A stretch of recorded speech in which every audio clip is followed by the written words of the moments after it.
Hey everyone, back with another video following up with the Cub Cadet SLTX 1054 to garden tractor conversion. As you may remember in the first video, I found a local GTX 1054 which has the Hydro-Gear G730 transmission, and it was a mower that didn't have an engine. So for $100 I was able to go and pick it up and swapped it in. And there's a few slight different attachments that like for instance, you'll see right here, this bracket was part of the GTX that needed to be carried over and added to the SLX frame. Remember, the SLTX frame is the absolute same identical part number as the GTX. And also underneath the linkage right here, these two are slightly different and function a little bit different than the SLTX. So I just replaced this whole cross shaft. I just left everything connected. The mounting points are identical. So just take off one and put the transmission in. The frame brace here is different from the GTX to the SLTX. And then there you see the G730 transaxle. The drive belt is different. I was able to retain the drive belt from the used mower that I had. It was in good enough shape that I didn't even really need to replace it.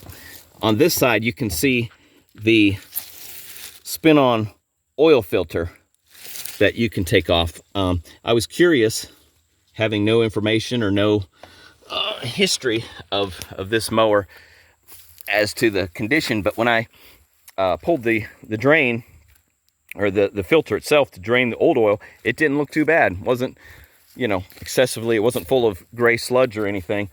But then I replaced it at the local Tractor Supply. They carry bad boy filters, which it's a Hydro-Gear part. And if you look on there, that 5214 part number, that is the actual part number that's required by the G730 transaxle. And then it also takes, I think it was, I have to look it back up, I think it's like 0.726 of a gallon, which is basically like 3/4 of a gallon of oil, and it takes that 20W50, and this is an actual blend. So and then there's a procedure that you do to kind of purge any air bubbles from the system once you put the oil in. It's just a matter of, pressing the forward pedal. I think I elevated it off the ground so that the wheels were not touching. And with the transmission disconnect there pulled out, you do it about 5 or 6 times forward, 5 or 6 times to reverse, and then I pushed the transmission disconnect back in and did it again 5 or 6 times in each direction, and it was good to go.